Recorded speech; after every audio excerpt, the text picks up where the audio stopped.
Associate Director for Paediatrics at the Clinical Research Facility in Southampton, and it's my absolute pleasure to be helping with this session today, which I think is going to be the best session of the conference. I'm a bit biased, but these guys I've had the pleasure of speaking to already, and they're all amazing, and I think you're going to love hearing from them. So we're going to start with Freddie. Would you like to come and join me?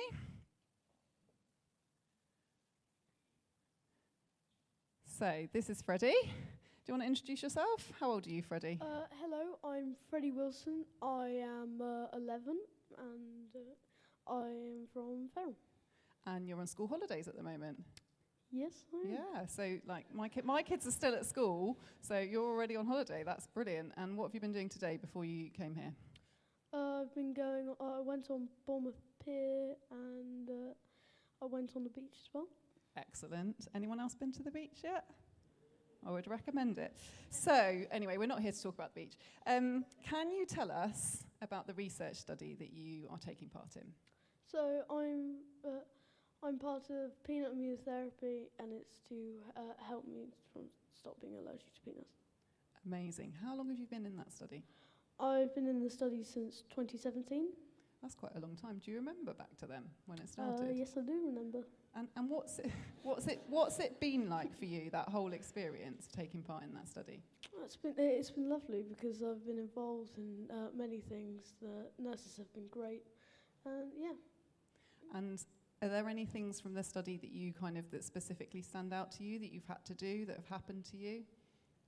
Well, on the first challenge, I had a reaction. It wasn't too big, but it was kind of scary. Was it? Yeah. And how did that? What happened after that? It was sorted, and it carried on. It all went well from there. And you got better. And how are things going for you now on the study? It's going really well. I'm loving it. The nurses are really nice, and it's yeah. The nurses are really nice. I think we'll all agree with that. You're wonderful. So, do you think there's anything about the study that could be improved or changed to make it better for you? I would prefer if there were less blood tests. I'll second that as well. I think as paediatricians, we always look at protocols and say, less blood tests, less blood tests. But it's a really important message for us to hear as researchers. Anything else that you think could be done differently that might make it better? I don't think so. Okay, so he's having a pretty good experience. So last question for you, Freddie. How do you think we might help you or other participants have a say about how research is carried out in the future? I think there could be a app for the questionnaires which could be filled up monthly or something like that. So more kind of technology-based? Yeah. Because do you think that's something that young people like yourself would be more able to access? Yeah, I think that'd be better. Brilliant. That is absolutely fantastic. Thank you so much for sharing with us. If you want to go back and sit with your mum, and then we're going to do some questions again at the end. That's really brilliant. Thanks, Freddie. Thank you. Yeah, thank you.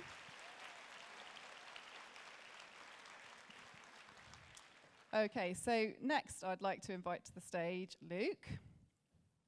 You can give him a round of applause as well.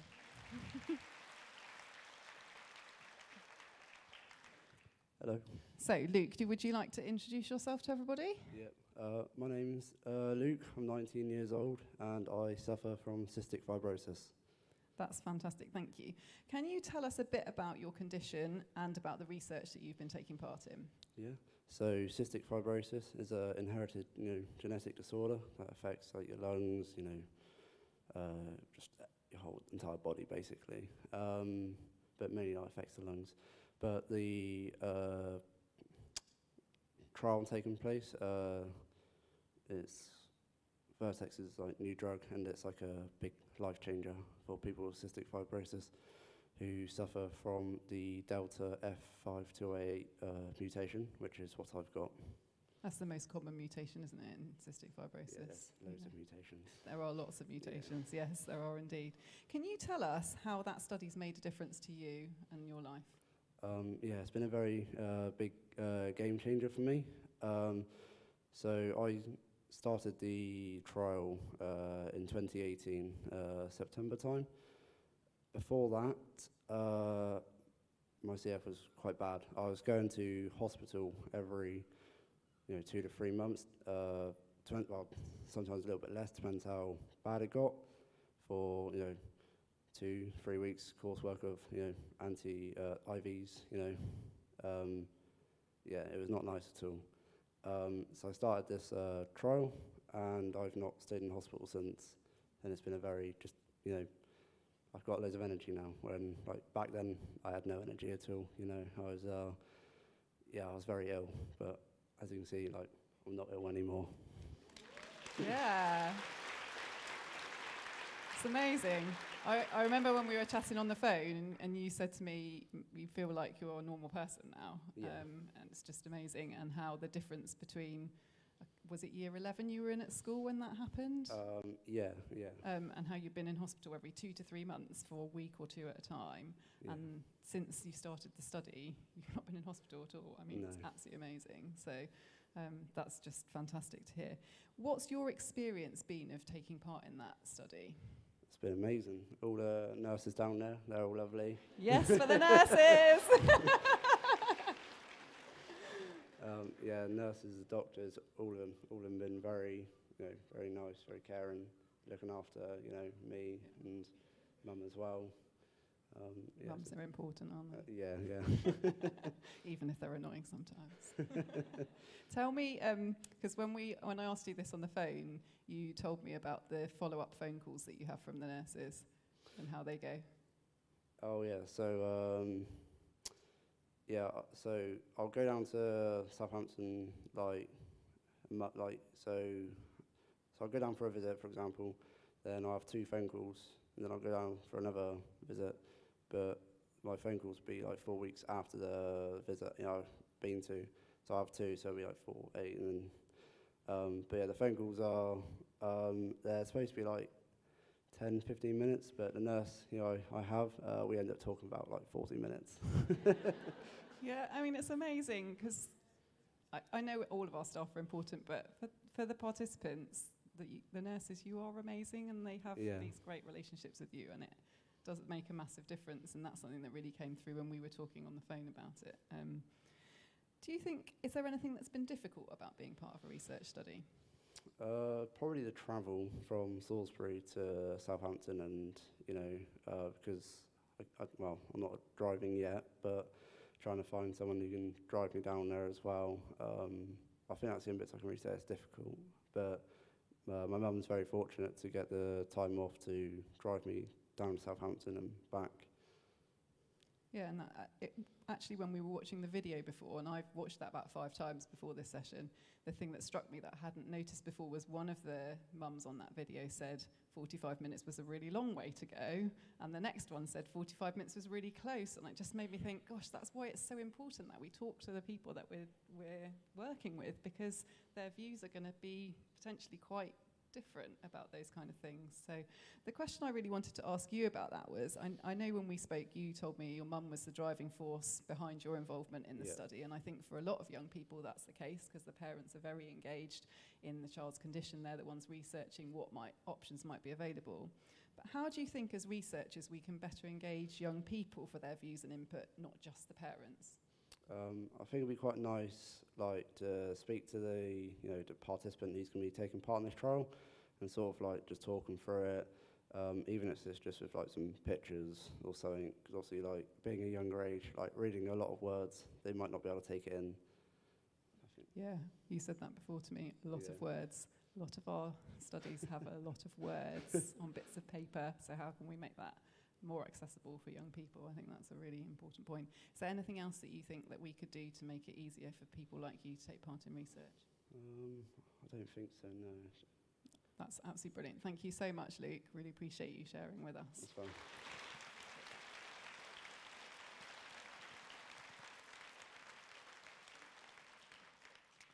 And I'd now like to welcome Tanya to come and join me. Thank you. Hi, thank you very much. So I'll let you introduce yourself and can you tell us a little bit about your story and what's brought you to being here today? Right, yes, so sitting up there. It's a world away from the world I used to be in. But my name is Tanya Edna Laperouse, and I am a mother of 2 children, Natasha and Alex. Natasha was 15 years old when she passed away in 2016. She had an anaphylactic reaction to sesame seeds, which were hidden in the dough of a baguette at Pret-a-Manger at Heathrow Terminal 5.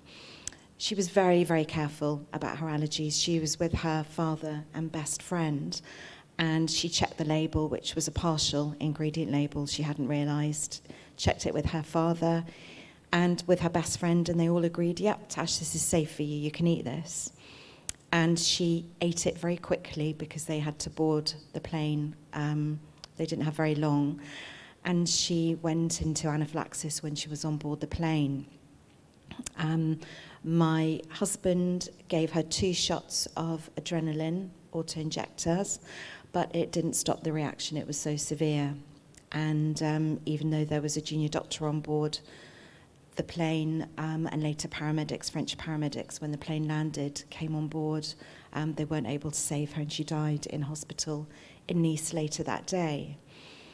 So that was in 2016, and we had 2 years of not very much happening, which in retrospect is a good thing. At the time, it was quite frustrating that we had to wait that long for the inquest. But really, when we realised what happened, I mean, the inquest just took the whole country, not just by surprise, but there was such interest in an allergy death, and that never happened that we were aware of before. And not just in this country, but across many countries in the world who are watching what happened. And that led us to campaign for what is known as Natasha's Law now. And that was really to, well, the coroner at the inquest was very clear. He said a loophole had been used by large food businesses not to fully label food that should be labelled. It was always intended for small food operators not to have to label, because then you could actually ask them, if they're making it in front of you, what are the ingredients? And of course that was being misused by big businesses who were hiding all the E numbers and the additives and everything else to make something sound really good, and they could just pick and choose whatever ingredients they wanted to put on there. So we've levelled that out, and now if it's pre-packed and it's for sale, so it's been made pre-packed on the same premises, it has to include all the ingredients. So that's where we started the journey. Amazing that you've managed to achieve so much. You've also...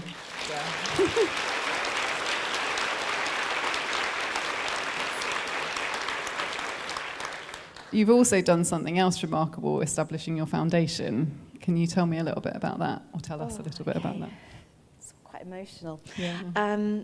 So we met with, so going back, if I go back.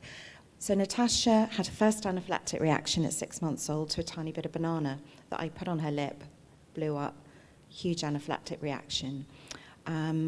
I was worried about weaning her onto formula because I thought she might be allergic to dairy, but our GP was very adamant, no, very unlikely she'll be allergic to something else, just go ahead and just give her the formula. So I did, and she had a second anaphylactic reaction. It's worth saying that Natasha ate chicken soup for 2 years.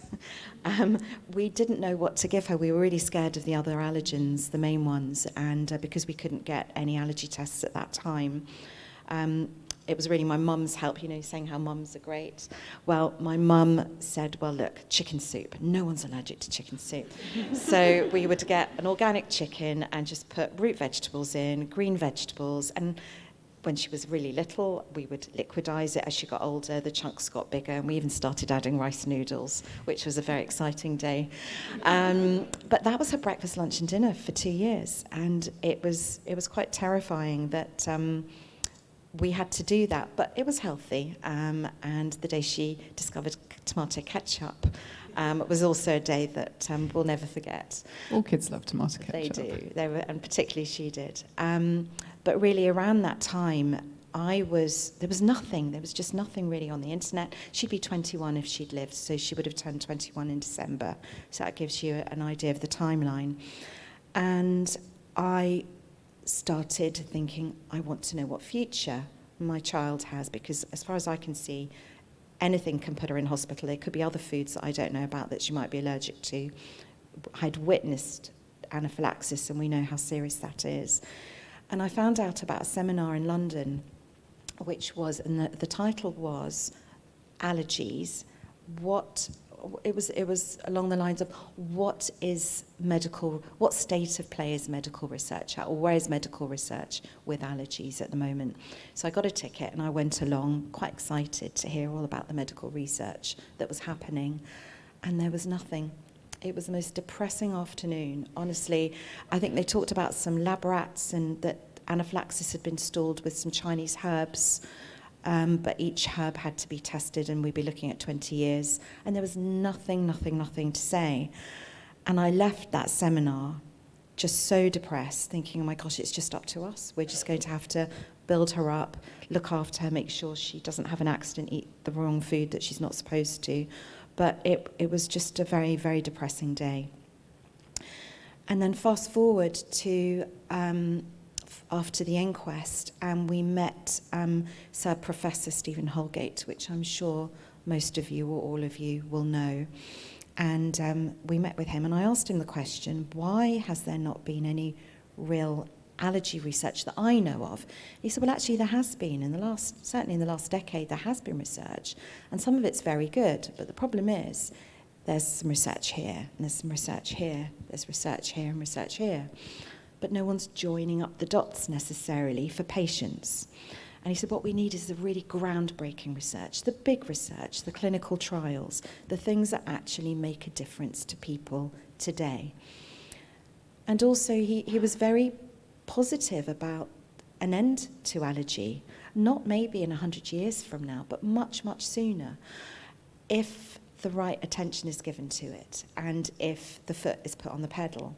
Now, of course, we'd lost Natasha, but even then it gave me such hope for all the other people living in the world with allergies, food allergies. And we had been hearing, after the inquest, we were receiving letters and emails daily from hundreds of people around the country saying, what has happened to you is my worst fear. I am terrified and I don't know what to do because of all the issues that surrounds this disease.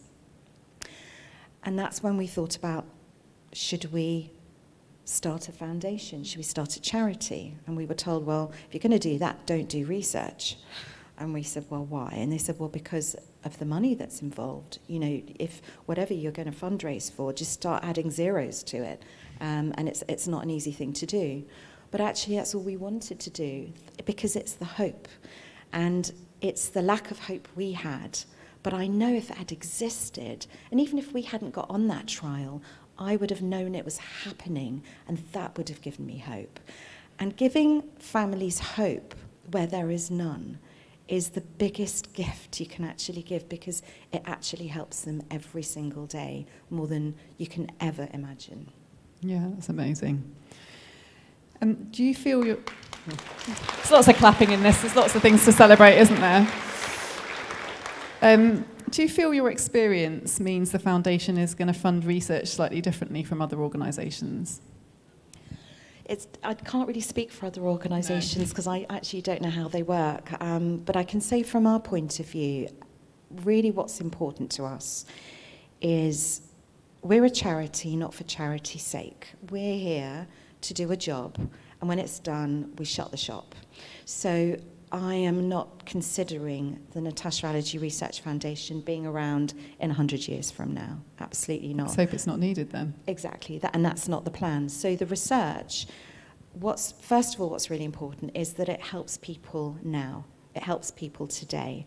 So we've launched a clinical trial, and it's over 3 years, and it's over, was 5 universities. It's just also had Glasgow added to it, so 6 now. And this research, I mean, I won't go into the details of it, but it's there to change people's lives, to actually not just give them hope, but for a real game change in how people live and how they access healthcare to keep them safe. And that is what this trial is about. And everything we do is going to be there to not just be open sourced, which it will be, and for others to benefit from it, but it's really, the idea is to have a pathway and a plan, and it literally is joining up the dots to get to the end goal, and that is actually, we say to make allergy history. We can't say to make a cure. I mean, the trial that we're running is an OIT. It's an OIT trial where food, rather than pharmaceuticals, is the actual, it's the medicine. We don't need expensive pharmas once desensitization has happened. And that is so that we can actually help more people to get through it. And there are many benefits to not having pharmaceuticals for the rest of your life, notwithstanding, the mental health impact of not being on a prescription drug for the rest of your life. But everything we do following that will be open sourced, and it will have an end goal to get to that day when we can actually shut the shop. Amazing. And just finally, how do you see young people's voices influencing the work of the Foundation and wider allergy research? So, we have a lot of people who contact us, lots of families, parents especially, but we also hear a lot from young people. And obviously Natasha, she was 15 years old when she passed away, so I know how she felt about her allergies. What I will say, certainly within allergies, and it'd be interesting what you think about this. Being 11, I'm not sure how you might feel, but when she was younger, she accepted things a lot more. And we would go to allergy clinics, and especially when she was little, she'd have to give blood, and sometimes the bloods would be lost, and we'd have to go back and do it again. And she was little and chubby, and they couldn't find the vein, and we'd have to put elastic bands around, and she'd be crying. It was always stressful. It really, really was. But she just did it because she was little and she went along. As she got older, she started having a real opinion about this. And if it wasn't going to be pleasant, if it was something she wasn't going to enjoy, it was like, Mum, do I have to? And I remember that quite clearly. So what we've been hearing from families around the oral immunotherapy trial is families with younger children are much more likely to be able to get onto the trial. We do need older kids and young adults to do it too. But unless they really understand what's going to be expected of them, what the process is, how it's going to affect their life, it's really difficult for young people sometimes to look at the long-term end goal. They are looking at their lives today and tomorrow. Will I be able to go out? Will I be able to see my friends for their birthday party? Will it affect my holiday? So I think I think for young people, it's really just giving them a real insight into what's expected, and maybe if things can be cut out that aren't that necessary, but that will actually make them want to go on the trial. Well, okay, I didn't realise that I won't have to do that. Well, all right, in that case, I'll do it. And that's what you can do with young people, but it's the listening and then just trying to work around them a little bit if it's possible. Yeah, I think it's so important, isn't it, for thinking about what's important to the people that are coming into our studies or the studies that we're designing, because we might think that, it'd be fantastic if we can get these immune bloods at 1, 2, 3, 10, 20 weeks or whatever, but if that means that they're not going to want to take part, then is that worth it? Is that really what we need? Or can we hone it right down to actually what is the most important and is more acceptable possibly to our participants, young people, children, families? And that's really important. Thank you so much for sharing so openly with us. Thank you.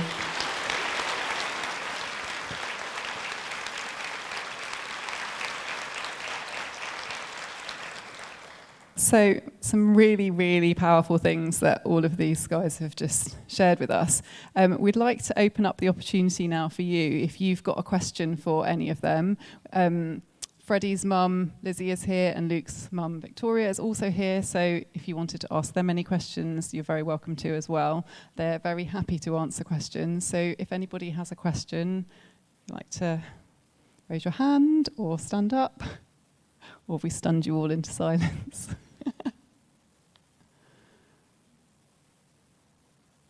Yeah, go for it, Lisa. Stand up. Oh, we don't. Thanks, Oh, thank you all for sharing with us today. I could listen to you all afternoon, so thank you. And this is a question for the mums. What can we do to make it easier for you as parents and carers to balance childcare, work and other commitments? How can we make it easier for you in terms of scheduling for you, or to enable you to support your children to take part in studies? Who wants to go first for that one? Yeah, go for it. It should be on. Okay. Well, I'm lucky enough to work part-time, and they've been very good at working around my shifts. But to tell you the truth, I would have thrown anything down to do it. So you just do it. Yeah. Victoria, do you want to? I'm quite fortunate when Luke started his trial, because I worked in education, and my boss was just like, just take the time, because they know how important it was, because Luke went to the same school. It's nice to get everything done in one day. So I know Donna's nodding. Getting it all done in one day is a lot easier rather than having to go down. When you first started the trial, I think we had to go down every week. Yeah. For like, and it does take it out of you, but I don't know. I think it's really difficult because you would just do whatever it takes. You know, I mean, my boss, I would just be like, well, I'm going to go anyway. So I don't know. I don't know whether there's much you can do to make it easier. Just make sure that everything gets done in that one day. I know for some trials, you know, you do have to go every week. And to be honest, I think as mums, we'd just do it anyway, wouldn't we? So, yeah. Yeah, thank you. Any other questions? Hello? Should be on.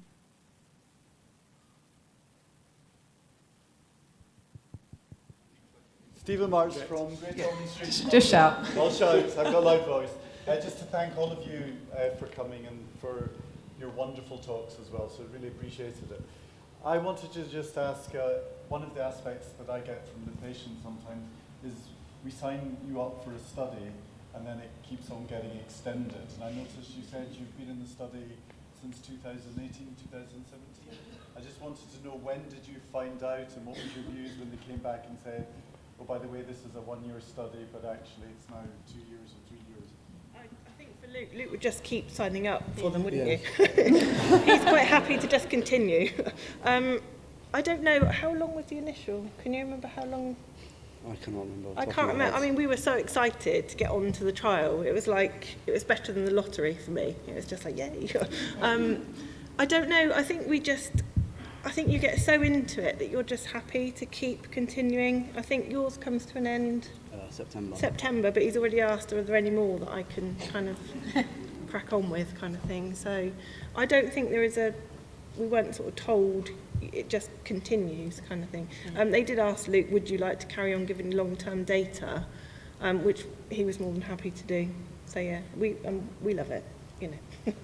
Everybody becomes like family, you know, in the team kind of thing. So yeah, you enjoy it, don't you? Ours was a 2-year trial, and it got to the end and they said, would you continue? And I was like, absolutely, you've given us so much, we'll give you the data back, and we know how important long-term data is, because without that you can't, they'll go for the FDA approval of the Palforzia that you're on, and then NICE after that. But we knew without the long-term data, it might not happen. And we're already 2 years down the road, and I think if you don't keep, and if you start again, that's another 2 years for everyone else. So you just keep going. And they're very flexible in like, when I have to change my shifts, they'll change for me. But yeah, literally keep going until they don't want the data anymore. And I think also, I mean, you've all described very positive experiences of being part of research, and if you have a positive experience, you're much more likely to take part, and you're much more likely to encourage other people to take part as well. So we've got a question here down at the front. It's Angela O'Connell from NIHR. Again, thank you very much. Very insightful and very emotional talk that we've listened to, because I relate to some of the things that you've been sharing. But how visible was clinical research to you prior to your experiences? And can you share with us how you actually found out about the trials and your eligibility for them? I dug for it. There was no information. I've joined every Facebook forum I could. There's more on the forums than anything else on Facebook, I think, than, especially on clinical trials. And every allergy appointment, I asked again and again and said, we'll turn up if anything comes up. And I just remember a doctor writing Palisade or something, which was the pre-trial to the one he was on, Artemis. And they said, well, he's multi-allergy. And they went, not sure about this. But I just said, well, we're here if you do it. And then they just, one day a letter turned up, and that was it. But there was no information, but you just had to look. But there's a lot of parents looking, because when you, because as soon as I started looking in the forums, there is thousands and thousands and thousands of parents in exactly the same position, and like only 150 places for this trial.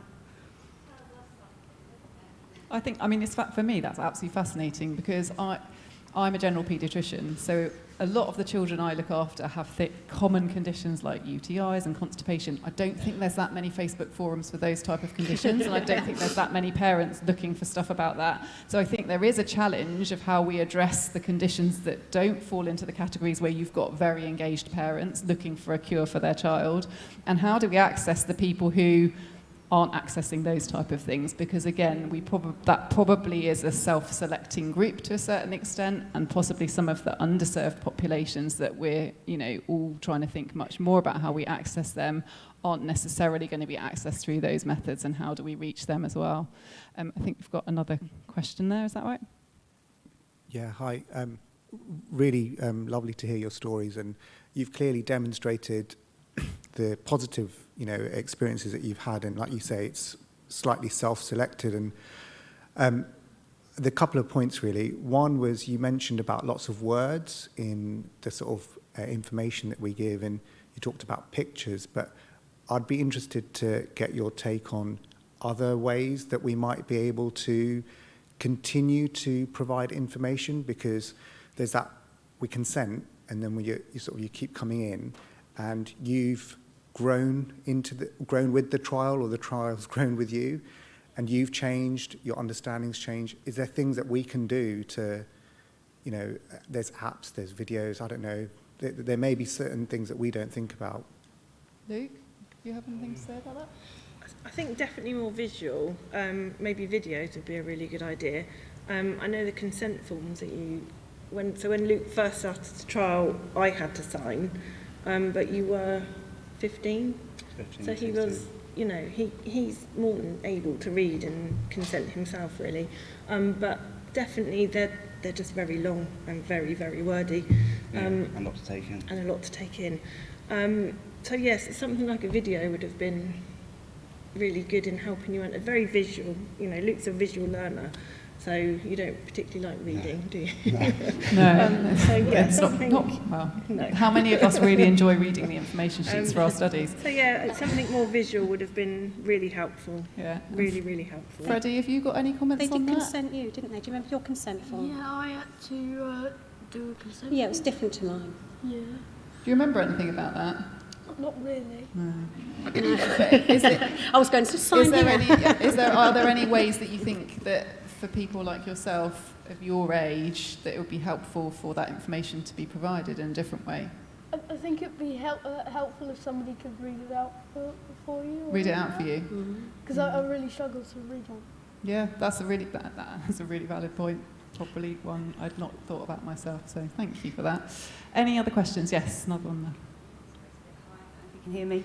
Thanks so much. It's really lovely to meet you all. I have to agree, this has been my favourite session so far of the event, so thank you. My question is actually to Freddie and to Luke.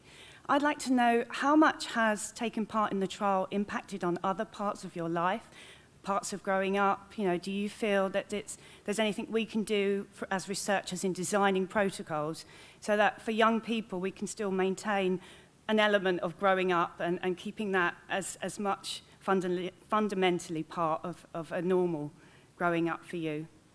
Who wants to go first with that one? Freddie, yeah, go for it. It's affected my life a lot. It's made it easier to go to birthday parties, restaurants, and many other things like that.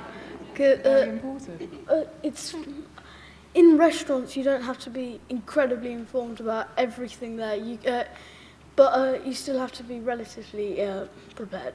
But it's a lot easier to get food from different restaurants, and you don't have to be incredibly informed about everything. And also on planes, it's a lot easier to go when you're not when you can have make and contain and that.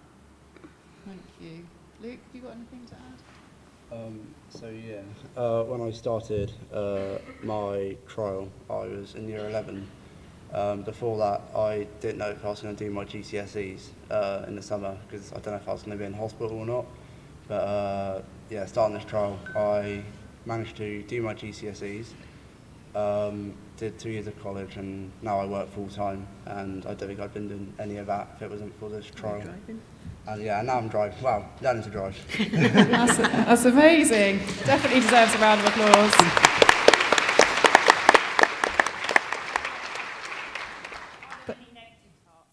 We could work on to make it easier. Okay, quickly, any negative parts, because we're running out of time. I don't think there's really any negative parts. It's all just been amazing. No, it's all been great for me as well. They've had very good experiences, and they love the nurses. Yeah. I think that's a very important point that we take away from this. Thank you for listening and for your questions, and thank you mostly to Freddie, Lizzie, Victoria, Luke and Tanya, who've all given their time today to share with you, and please give them the biggest round of applause.